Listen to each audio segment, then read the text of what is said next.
Good evening. We begin tonight with a dramatic turnaround at the U.S. southern border. The U.S. Border Patrol is reporting that apprehensions in July of this year fell to a new record low. According to data released by Border Patrol Chief Michael Banks, agents apprehended just 4,399 individuals along the entire southwest border last month. This figure averages out to only 141 apprehensions per day.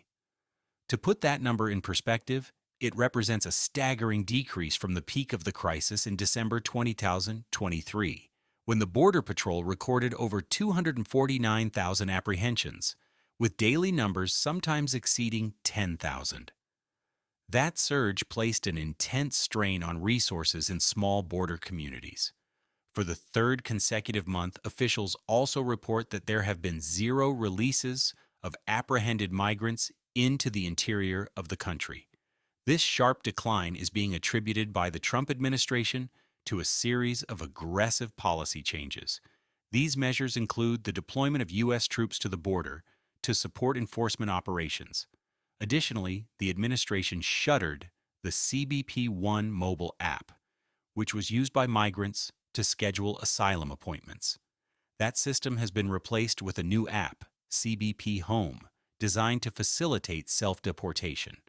As part of that effort, the Department of Homeland Security is offering migrants who agree to leave the country $1,000 in free travel, provided they have not committed other crimes. Alongside these measures, large-scale deportation efforts are now underway, with Immigration and Customs Enforcement honing in on areas with so-called sanctuary policies. These enforcement efforts are set to receive a significant resource boost from a recently passed spending bill, which allocates billions for border security and funds the hiring of thousands of new ICE agents. The administration's focus on immigration is mirrored by a similar push on another key domestic priority, election integrity.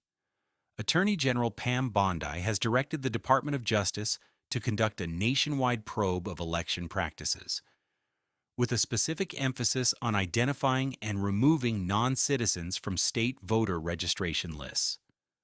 A DOJ source stated that election integrity starts with clean voter rolls, and that the department is cracking down on what it calls a culture of noncompliance from several states. This initiative stems from an executive order President Trump signed in March.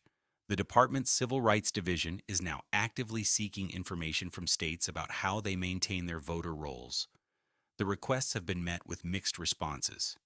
New Hampshire's Secretary of State, for example, Deis Tirambrimia Ricci, rejected a request for a statewide voter database, citing state privacy laws. In California, the Justice Department has sued Orange County after local officials resisted a demand for extensive personal data about non-citizens on their registration lists. The county argues it is authorized under federal law to withhold such information. The entire effort faces a broader legal challenge, as a federal judge in Massachusetts temporarily blocked parts of the executive order, stating the Constitution does not grant the president specific powers over state-run elections. The DOJ is appealing that ruling. Democrats have sharply criticized the initiative. Senator Dick Durbin of Illinois argued the effort could disproportionately endanger voters of color and low-income communities. While there is little evidence of widespread voting by non-citizens, isolated incidents do occur.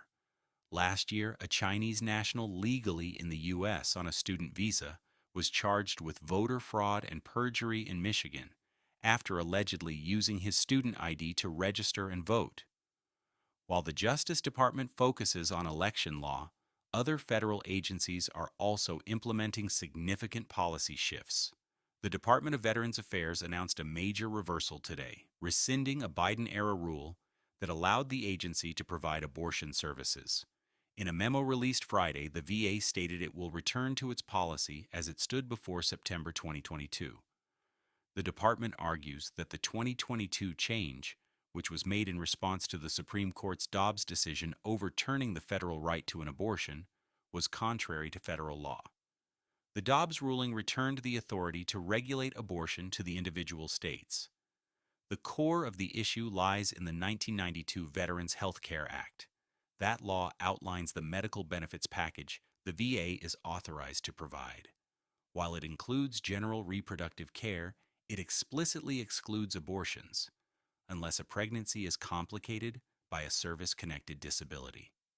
The VA, now led by Secretary Doug Collins, asserts that the previous administration's rule created a federal entitlement to abortion where none had existed, and did so without regard to state laws. A VA spokesperson said the reversal brings the department back in line with a long-standing bipartisan policy. The agency's memo emphasized that for decades, Congress has consistently drawn a line between taxpayer-supported health care and elective abortions across numerous federal programs. The department did stress, however, that the policy reversal will not prevent veterans from receiving care in circumstances where the mother's life is at risk. And ensuring the Department of Veterans Affairs has the resources to operate is part of a rare bipartisan agreement reached on Capitol Hill. The Senate yesterday passed a $187 billion spending package, often called a minibus, to fund several key government agencies for the upcoming fiscal year.